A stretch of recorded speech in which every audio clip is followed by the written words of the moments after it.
Buenos días, ¿cómo les va? ¡Qué frío hoy! Estamos a 3 de julio de 2026. Soy Andrea Bernardi, les doy la bienvenida a Noticero por Punto Cero Radio.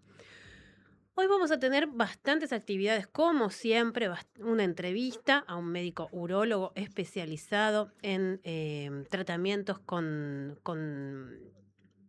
microecografía, el doctor Maximiliano López Silva.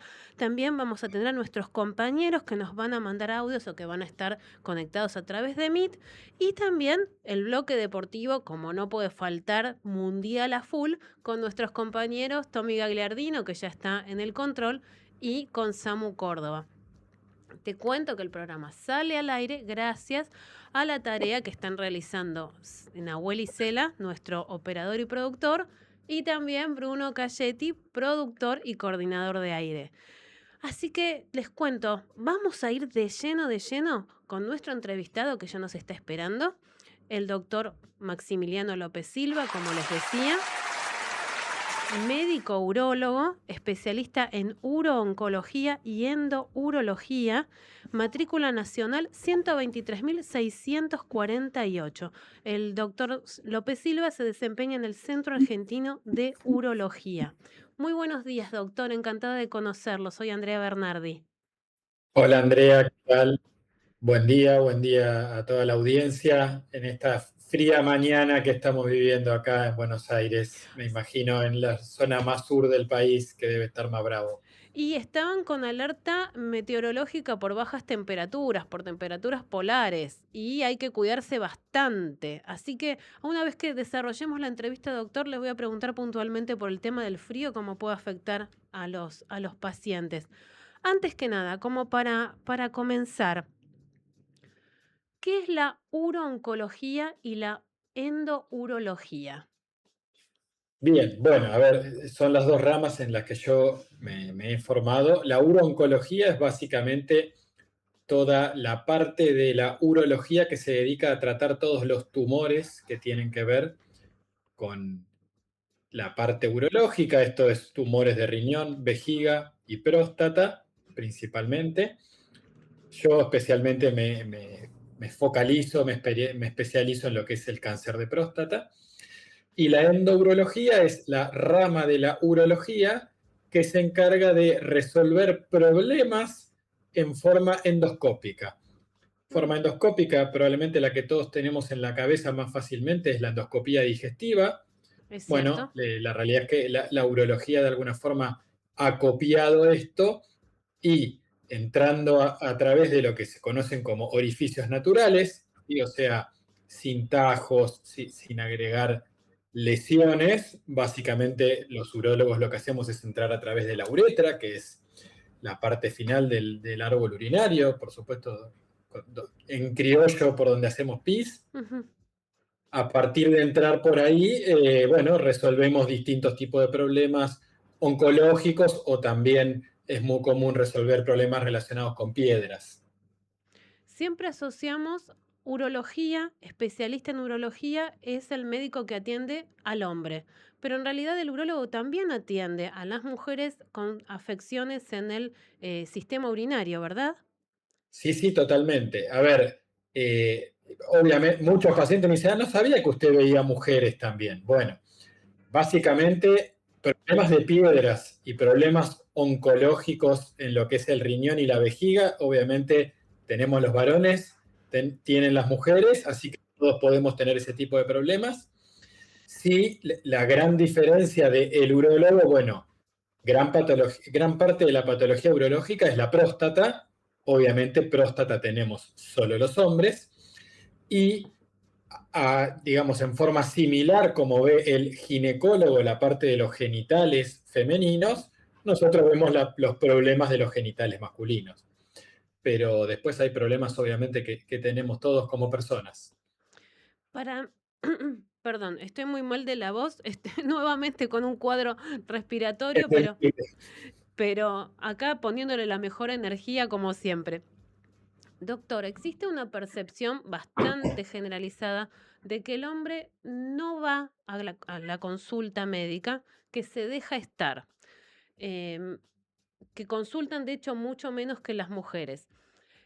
¿Esto cómo puede afectar en un tratamiento, en un diagnóstico previamente y en el resultado o en el éxito de ese tratamiento?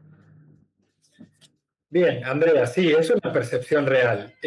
Muchas veces vemos a los esposos o parejas traídos de la mano, de alguna forma, por, bueno, esposas o en algunos casos por hijos, cuando son más grandes los hijos.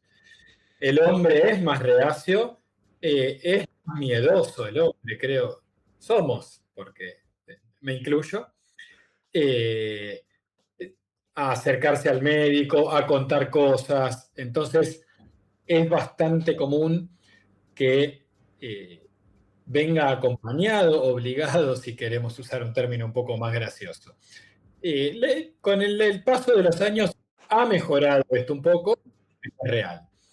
Y bueno, respecto a tu pregunta, ¿dónde cambia esto? Bueno, está definido en medicina y sobre todo en lo que es la parte de oncología, que el diagnóstico temprano cambia el pronóstico de las enfermedades y cambia la posibilidad de distintos tipos de tratamiento que podemos ofrecer. Entonces, cuanto más temprano lleguemos a un diagnóstico, mejor va a ser el pronóstico de ese paciente. ¿Hay algunos síntomas? Perdón, antes de entrar de lleno en el tema del tratamiento. La próstata, ¿qué es y qué función cumple? Bien, la próstata es una glándula. Nosotros en medicina glándula llamamos a un órgano sólido, se llama así porque no tiene cavidades grandes, como el estómago, para decir algo distinto que todos conocemos. Entonces, las glándulas son órganos sólidos que producen sustancias. Esas sustancias pueden ir hacia la sangre, glándulas endocrinas se llaman esas, una de las más conocidas es la tiroides, Ujú. o esas sustancias pueden ir hacia el exterior, ¿sí? Por ejemplo, en el caso de la próstata, va hacia la uretra, lo que forma la próstata. Entonces, es una glándula que se localiza debajo de la vejiga y que tiene una función principalmente relacionada con la parte sexual y reproductiva. Para que se entienda y no hacerlo muy complicado, produce sustancias que ayudan a los espermatozoides en su camino y en su tarea para llegar al óvulo, por alimentarlos y también por modificar el pH de la vagina para que los espermatozoides puedan trabajar mejor de alguna forma en el medio de la vagina. Bien. Volviendo al tema de diagnóstico, ¿a partir de qué edad es conveniente que los hombres comiencen a hacer consultas? Si hay algún signo a tener en cuenta, alguna señal de alerta, y cómo debería ser ese acercamiento al profesional. Me refiero a, tengo que llevar algún estudio previo, tengo que llevar un control, un registro de lo que me está pasando. Bien, a ver, normalmente está estandarizado a nivel mundial que si no tenés ningún problema, a partir de los 50 años es recomendable ir al urólogo.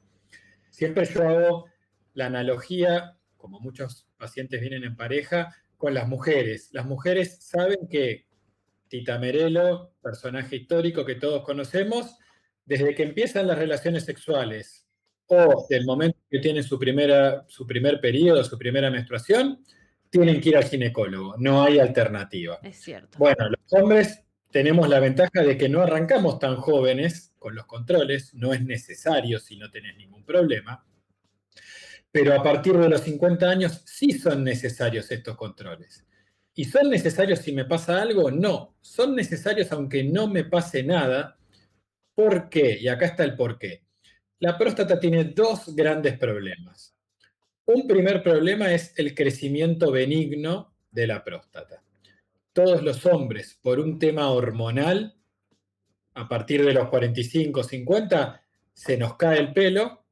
O sea, vemos que hay más hombres pelados que mujeres peladas, tiene que ver con esto. Y a todos los hombres, por el mismo fenómeno hormonal, crece la próstata. Ese crecimiento de la próstata, conocido como crecimiento benigno, ¿sí?, que el nombre técnico es hiperplasia prostática, genera síntomas. ¿Cuáles son los síntomas? Principalmente dificultad para orinar. Me cuesta hacer pis, me levanto muchas veces de noche, hago pis muy seguido, tengo que hacer fuerza y tardo mucho en arrancar a orinar. No Ahora bien, necesariamente son dolorosos, ¿verdad? no, en general no se asocia a dolor. Esa es la forma más común que tiene de enfermarse la próstata, que es una enfermedad o una patología benigna, ¿sí? No es un tumor, pero que genera problemas que pueden tratarse con medicación, en algunos casos necesitan cirugía, pero obviamente en un primer momento con medicación. Y la próstata tiene otro gran problema que es distinto y que uno puede no tener ningún síntoma urinario, pero tener el otro problema de la próstata, que es el cáncer de próstata. El cáncer de próstata es una enfermedad que en sus etapas tempranas se presenta sin ningún síntoma. Nada, cero. Estoy perfecto, no tengo ningún problema, pero tengo cáncer de próstata. Eso puede pasar y la única forma de detectarlo es haciendo lo que nosotros llamamos pesquisa o tomado de screening de la palabra en inglés, que es controlando ciertos parámetros que sabemos que aumentan el riesgo y en base a ese aumento de riesgo tratar de diagnosticar un cáncer. Esos En parámetros general, serían, esos perdona, estudios. que te interrumpí. Ah, no, perdón, lo que pasa es que hay un pequeño delay. Esos estudios o esa pesquisa de la que usted habla está referida a los estudios que conocemos como el tracto, el que se hace a través del tracto rectal o a través de PSA también. Claro, correcto. Normalmente uno no recomienda venir con ningún estudio previamente hecho porque la realidad es que ahí cada paciente necesita distintos estudios y algunos no necesitan solo un análisis de sangre, otros necesitan estudios de más complejidad, como por ejemplo una resonancia. En un primer momento, lo que siempre se va a pedir a partir de los 50 años es el PSA. El PSA es un simple análisis de sangre, nada más que eso. Y el tacto rectal, que es el examen físico, es la forma que tenemos los urólogos y bueno, cualquier médico que lo quisiera hacer, de revisar la próstata, de tocar si hay alguna dureza, de evaluar su tamaño. Obviamente no es divertido, pero al lado de lo que viven las mujeres no es nada el tacto rectal. Así que son 3 segundos, no más que eso. Qué bueno que lo destaque, doctor, porque nosotras, como usted dijo al principio, venimos haciéndonos controles desde la adolescencia y los hombres nos llevan, la verdad que un beneficio en años, en años, Incomparable, décadas. totalmente. Entonces, como te comentaba, en base a esos estudios que uno pudiera pedir, obviamente, de acuerdo al diagnóstico, si tenemos problemas benignos o si tenemos un riesgo de enfermedad oncológica, es como vamos a continuar lo que se conoce como algoritmo diagnóstico. Hoy día, los tratamientos que se utilizan, obviamente depende del paciente, de sus antecedentes y demás. Con respecto a los antecedentes, es necesario que cuánto tiempo antes adelanten esas consultas con el urólogo. Si tienen antecedentes de padres, de hermanos que han tenido algún tipo de enfermedad relacionada. Bien, excelente pregunta. Como lo fácil a recordar es 5 años antes de lo habitual, que es a los 45. Depende un poco más del momento en el que se diagnosticó el cáncer de próstata en tu padre, en tu hermano, pero básicamente empezar 5 años antes con eso es suficiente.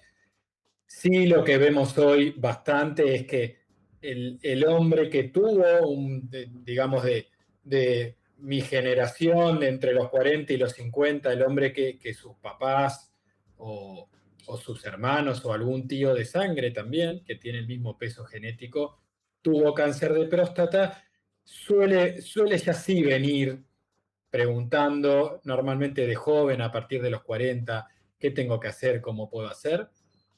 Eso sí lo vemos bastante más digamos, en mi generación, en la generación de los 40 para arriba.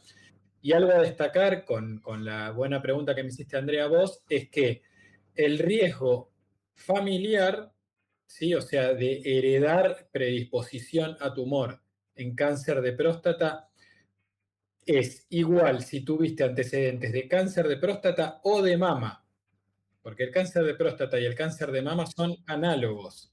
Lo mismo para la mujer, el riesgo de cáncer de mama, si tu papá tuvo cáncer de próstata, es mayor el riesgo de cáncer de mama. Esto para mí es Son- totalmente nuevo. Le voy a pedir, doctor, que lo destaque particularmente porque nunca había tenido una referencia de este tipo.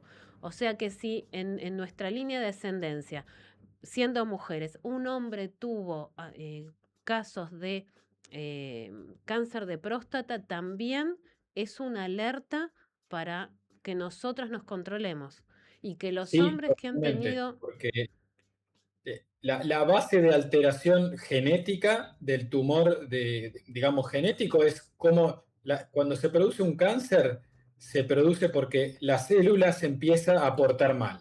Nosotros tenemos todas nuestras células, depende del órgano y depende la función que cumplen, se crecen, se reproducen y mueren como las personas, algunas más seguido, otras menos seguido, depende de la función que cumplen.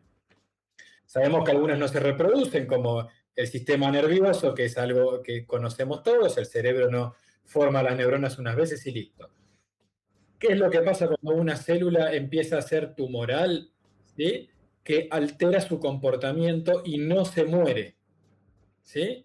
Esa no muerte celular se produce por una alteración en los genes que pierden el comportamiento normal de en un momento me tengo que morir. Lo que está visto y hoy ampliamente demostrado es que las alteraciones genéticas del cáncer de próstata y del cáncer de mama son prácticamente las mismas, digamos, para conocimiento de la población, y el riesgo de cáncer de próstata o cáncer de mama en una línea familiar es el mismo. Interesantísima esta información, como toda la que nos ha compartido, doctor. Volviendo al tema de síntomas. Usted hablaba de, bueno, básicamente el tema de la dificultad para orinar, pero dado que la próstata tiene una función también sexual, que es la de lubricar, alimentar a los espermatozoides, le pregunto, a nivel sexual, ¿hay algún síntoma que pueda ser relevante, que pueda ponernos también en alerta? Bien, vuelvo a lo que te decía antes, no con la parte oncológica, sí con la parte del crecimiento de la próstata. En general, los varones con próstatas grandes suelen tener menos volumen de eyaculado y pueden tener algún grado de disfunción sexual, ¿sí? O sea, pérdida de la potencia en las erecciones. Y eso a veces nos ayuda en el diagnóstico de lo que es el crecimiento benigno, no de la parte oncológica, pero sí. Y nosotras, como mujeres, ¿cómo podemos acompañar a ese hombre que está dudando, con miedo muchas veces, y que deja para más adelante la consulta con el especialista? Hinchando. No, la verdad es que, a ver, como todo, siempre explico yo, es la vida en general no es un acto individual, sino que es un acto en equipo, con familia, con amigos, con lo que tengamos, pero todo en equipo es más fácil. A mí me parece bárbaro cuando te acompañan a la consulta, preguntan entre los dos, está bueno tener dudas, a veces ayudar a expresar, creo que eso es piola. Acompañar, creo igual que en cualquier acto de la vida, no solo en la medicina, acompañar. Usted lo mencionó al principio, muchos hombres vienen acompañados por los hijos. Em, Qué importante es esto de no estar solo y sobre todo también me pongo en el lado del paciente, de saber que un profesional nos va a escuchar y va a permitir también que quien nos acompañe sepa ese diagnóstico, porque muchas veces falta y el paciente recibe un diagnóstico y no lo entiende porque se choquea y es ¿Sí? fundamental. En algunos casos me atrevo a decir que es fundamental esa compañía. Sobre todo a veces cuando las noticias no son lindas, obviamente de dar un diagnóstico de un cáncer de próstata, de un cáncer de vejiga, no es una linda noticia. Eh, del lado nuestro que la damos, pero ni hablar del lado del paciente. Uno a veces se bloquea, no escucha más nada que la palabra. Obviamente es una palabra a la que todos le tenemos miedo, que no nos gusta escuchar, y estar de a dos te cambia muchísimo el panorama de lo que se entiende entre todos, sin duda. Doctor, ¿qué hábitos ayudan a tener una mejor salud urológica? Bien, el más comprobado es el remedio más barato del mundo, que es el agua. La ingesta de líquido aproximada a los 2 litros, ¿sí?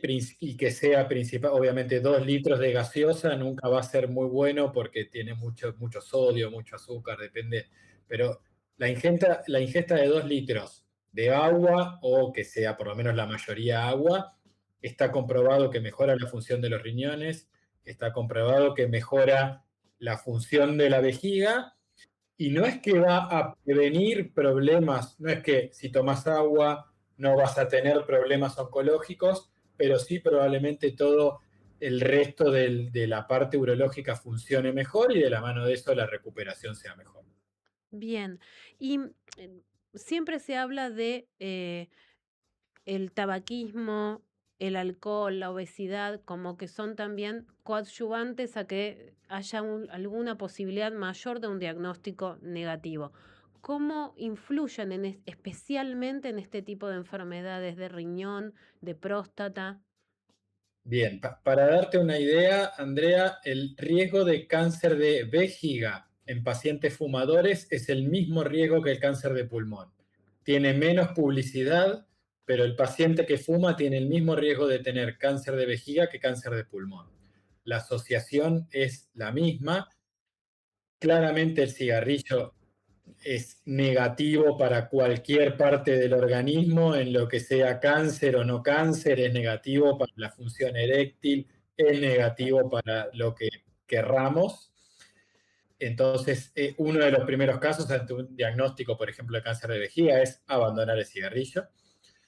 Y después, lo que está visto en aquellos tumores que no se relacionan directamente con el cigarrillo, es que fumar empeora el pronóstico. Pasa algo parecido con la obesidad o bueno, con los malos hábitos. Todos los malos hábitos no es que van a traer patología oncológica, pero sí que empeoran el pronóstico de la misma ante un diagnóstico.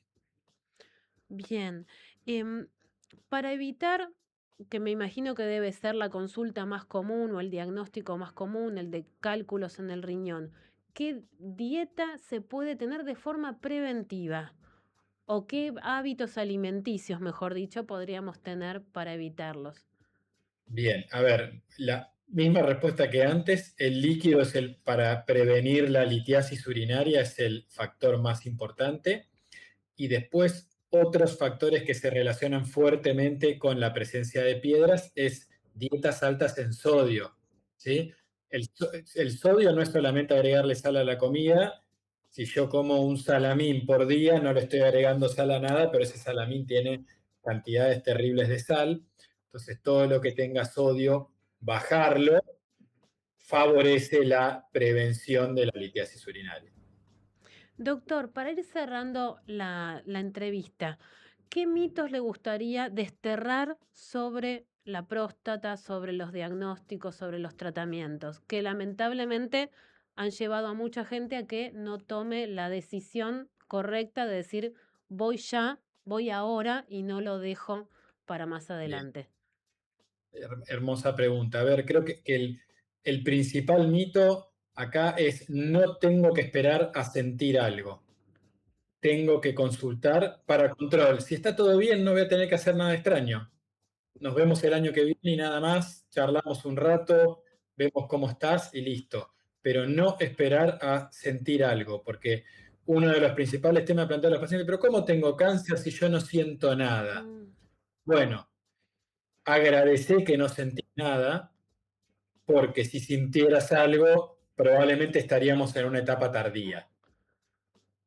bien, doctor, ¿podemos decir que el hecho de ir a una consulta es una muestra también de valentía? Sí, totalmente, totalmente. Y de madurez, ¿sí? A nadie nos gusta crecer, ¿sí? Bueno, cuando somos chicos sí, pero cuando Todos somos queremos grandes ser grandes. y lamentablemente, por algo hace 300 o 200 años, no miles de años, la gente moría a los 40. Hoy nos morimos a los 80, en parte gracias a los avances tecnológicos y, digamos, cómo la medicina ha podido adaptarse a esos avances tecnológicos.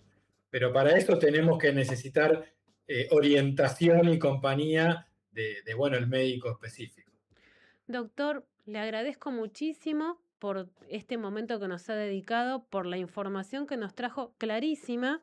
Creo que muchas mujeres no sabíamos esta relación entre los antecedentes de cáncer de próstata y la probabilidad de sufrir algún problema en las mamas. Así que la verdad que muy, muy enriquecedora. Doctor Maximiliano López Silva, las puertas en Noticero están abiertas para usted. En cualquier momento nos vamos a volver a contactar porque es un tema que consideramos necesita también tener más difusión para prevenir. Totalmente. Muchas gracias a vos y a toda la audiencia. Que tengan una linda jornada. Igualmente para usted, doctor, muy amable. Hasta luego. Hasta luego. Bueno, como siempre tratamos de llevarte temas que nos hagan pensar, que nos hagan tomar conciencia de que también tenemos que cambiar algunos hábitos y la verdad a mí me dejó con mucha información que no tenía. Y como seguimos con más información y tenemos más para compartirte, vamos a pasar. No, antes de las noticias y de toda la información que tenemos, ¿sabés qué me olvidé de darte? Las redes para que nos contactemos. Y esa fue una mala mía, así que ya te digo, nuestras redes son @noticero.me en Instagram. También nos podés ver por Twitch en twitch.tv/.0LA. Por Facebook también en Radio.0, Facebook Radio.0 y también en la web .0.me/TV. Y también por WhatsApp, obviamente, 11 24 08 7950. Ahora sí, les doy paso a mis productores para que nos digan, ¿vamos? Vamos con los audios. Muy bien, gracias. Córdoba avanza en la construcción de un sello de calidad turística. La agencia Córdoba Turismo realizó el viernes pasado en el Centro de Convenciones Córdoba una reunión de trabajo con representantes del sector público, privado y académico para avanzar en la construcción del sello de calidad turística de la provincia, una herramienta que busca promover la mejora continua, fortalecer la competitividad del destino y elevar los estándares de calidad de los servicios turísticos en todo el territorio provincial.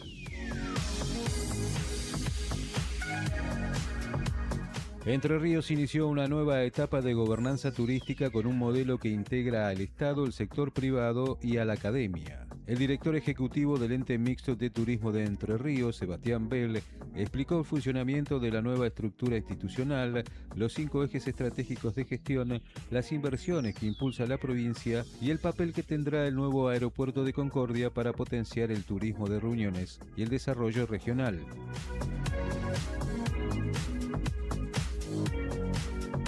Scioli reunió al equipo del ImproTour para lograr un récord de turistas extranjeros en 2026. El secretario de Turismo y Ambiente de la Nación y presidente del Instituto Nacional de Promoción Turística, Daniel Scioli, encabezó una nueva reunión de directorio de este organismo para trabajar en la agenda del segundo semestre del año, con eje en acción principal enfocado hacia el mercado de Brasil, que aporta 1 de cada 4 arribos turísticos extranjeros a la Argentina.